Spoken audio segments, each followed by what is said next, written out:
আইন ও সালিশ কেন্দ্র জানিয়েছে, বিদায়ী বছরে আইনশৃঙ্খলা বাহিনীর সঙ্গে কথিত বন্দুকযুদ্ধে নিহত হয়েছেন ১৮৮ জন।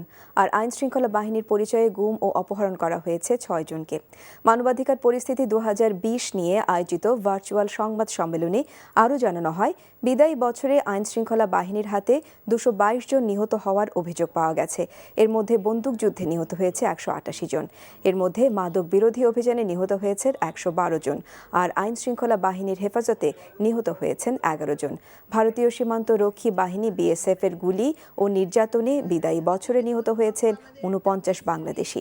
মহামারীর মধ্যেও চিকিৎসা খাতে চরম অনিয়ম, ত্রুটিপূর্ণ করোনা পরীক্ষা ও স্বাস্থ্য সুরক্ষা সামগ্রীর চরম মূল্য মানুষকে ভুগিয়েছে।